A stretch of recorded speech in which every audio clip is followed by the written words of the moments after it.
perkenalkan, nama saya Ria Indah Kusaini dengan nomor NIM 250201021120, mahasiswa program studi manajemen Universitas Siber Asia. Pada kesempatan kali ini, saya akan mempresentasikan hasil analisis akuntansi manajemen mengenai analisis perencanaan laba dan keputusan strategis pada studi kasus PT Boga Sejahtera. Pada slide pembuka ini, fokus utama penelitian dan analisis saya adalah bagaimana mengintegrasikan 3 instrumen penting dalam akuntansi manajemen, yaitu evaluasi CPP, analisis varian bahan baku standar, dan relevan costing make or buy untuk membantu manajemen PT Boga Sejahtera dalam merencanakan laba serta mengambil keputusan strategis yang tepat bagi lini produk ramah lingkungan mereka, yaitu EcoWrap. Latar belakang dan produk EcoWrap. Sebagai respon terhadap meningkatnya kesadaran pasar akan produk ramah lingkungan, PT Boga Sejahtera meluncurkan produk EcoWrap, yaitu kemasan berbasis daur ulang plastik. Namun, dalam operasional tahunannya, manajemen didapatkan pada 3 tantangan utama. Yang pertama yaitu perencanaan target laba di awal tahun untuk memastikan titik impas dan target profitabilitas tercapai. Kedua, evaluasi biaya bahan baku di pertengahan tahun akibat terjadinya pembengkakan biaya operasional. Dan yang ketiga yaitu pengambilan keputusan strategis make or buy untuk komponen tutup kemasan, apakah lebih efisien dibuat sendiri atau dibeli dari pemasok luar. Kerangka teori akuntansi manajemen. Untuk menjawab ketiga tantangan tersebut, saya menggunakan 3 kerangka teori akuntansi manajemen. Yang pertama yaitu analisis CPP dan BEP, yang digunakan untuk menguji hubungan antara harga jual volume, biaya variabel, dan biaya tetap dengan fokus utama pada kontribusi margin. Lalu yang kedua adalah biaya standar dan analisis varian. Untuk membandingkan biaya aktual dengan standar, varians dipecah menjadi material price variance dari sisi harga dan material quantity variance dari sisi kuantiti penggunaan fisik. Lalu yang ketiga adalah analisis biaya relevan atau make or buy, yang mengevaluasi keputusan operasional hanya berdasarkan biaya masa depan yang berbeda atau differential cost, di mana biaya overhead tetap dialokasikan bersifat unfavorable sehingga diabaikan. Perencanaan laba awal tahun. Mari kita cermati perencanaan laba di awal tahun. PT Boga Sejahtera menetapkan target laba sebesar 20 juta per bulan dengan biaya tetap sebesar 40 juta per bulan dan margin kontribusi 2.000 per unit. CMR 40%.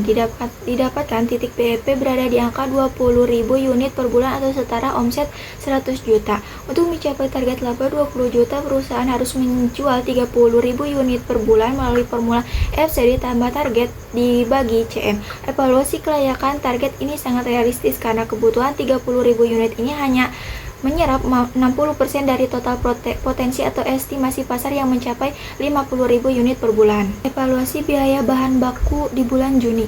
Memasuki bulan Juni, terjadi pembengkakan biaya pada produksi 48.000 unit EcoWrap. Secara standar, biaya bahan baku yang dianggarkan adalah sekitar 96 juta, namun kenyataan di lapangan biaya aktual membengkak menjadi 105 juta. Artinya terdapat total variasi dan menguntungkan unfavorable sebesar 9 juta.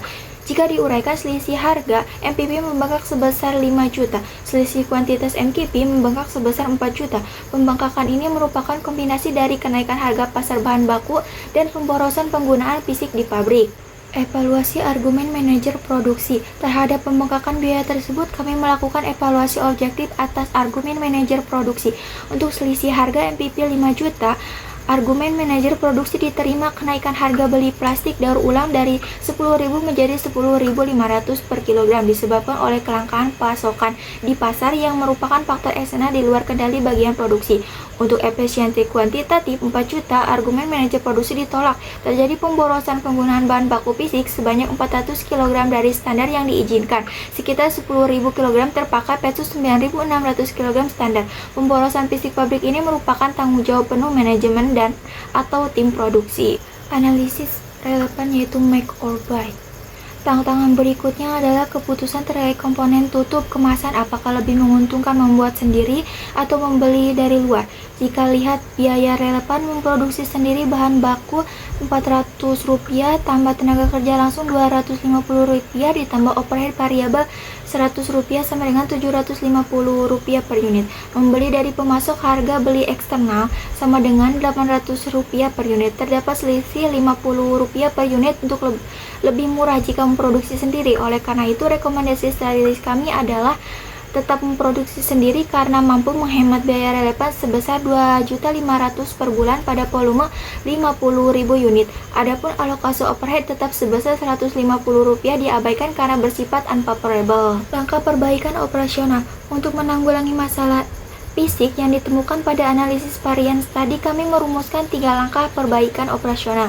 Yang pertama yaitu pengetatan kontrol input bahan baku, seperti memperketat quality control saat penerimaan bahan daur ulang dari vendor guna memastikan elastisitas dan mutu bahan sebelum masuk mesin cetak. Yang kedua yaitu program preventive maintenance, melakukan kalibrasi berkala pada mesin EcoWrap untuk mencegah kegagalan cetak dan menekankan scrap rate atau limbah potongan. Lalu yang ketiga adalah pelatihan operator dan insentif efisiensi, edukasi SOP secara rinci, serta pemberian intensif bonus bagi tim operasional yang mampu menekankan penggunaan bahan di bawah batas standar 0,2 kg per unit. Analisis resiko jangka panjang. Dalam mengambil keputusan jangka panjang, manajemen juga harus menimbang potensi resiko dari kedua opsi. Resiko jika memproduksi sendiri terjadinya capacity bottleneck pada mesin ketika permintaan EcoWrap melonjak, resiko penuaan mesin yang meningkatkan biaya perawatan, serta terbaginya fokus manajemen pada komponen pelengkap. Lalu yang kedua, resiko jika mengandalkan pemasok, ketergantungan pada pemasok supplier power yang beresiko menaikkan harga sepihak, kontrol kualitas, kerapatan tutup yang tidak konsisten yang bisa merusak reputasi merek, serta resiko keterlambatan pengiriman atau lead time yang mengganggu lini perakitan. Proyeksi pertumbuhan laba 25%. Selanjutnya, apabila manajemen ingin menaikkan target laba sebesar 25%, yaitu dari 20 juta menjadi 25 juta per bulan, kebutuhan volume penjualan hanya perlu naik dari 30.000 unit menjadi 32.500 unit per bulan, hanya naik 2.500 unit atau 8,33%. Dengan tingkat penjualan 32.500 unit, utilasi kapasitas pasar baru hanya mencapai 65% dari total estimasi pasar sekitar 50.000 unit. Kesimpulannya, target pertumbuhan laba 25% ini sangat realistis dan dapat dicapai tanpa perlu menambah struktur biaya tetap atau fixed cost yang baru. Kesimpulan dan rekomendasi. Sebagai penutup dari keseluruhan analisis ini, terdapat 3 pilar rekomendasi utama, yaitu optimalisasi CPP, target laba awal maupun proyeksi peningkatan laba 25% sangat realistis. Tim pemasaran harus fokus mengoptimalkan sisa 35% kapasitas pasar yang belum terserap. Lalu yang kedua, kontraksi pemasok jangka panjang. Untuk memitigasi resiko kenaikan harga bahan daur ulang MPP, manajemen perlu membuat long term supply kontrak dengan mengunci harga price lock. Lalu yang ketiga adalah pengendalian internal dan produksi mandiri. Pertahankan produksi mandiri komponen tutup kemasan karena lebih hemat, serta segera terapkan kalibrasi mesin preventif untuk menghentikan pemborosan bahan baku fisik atau MKV.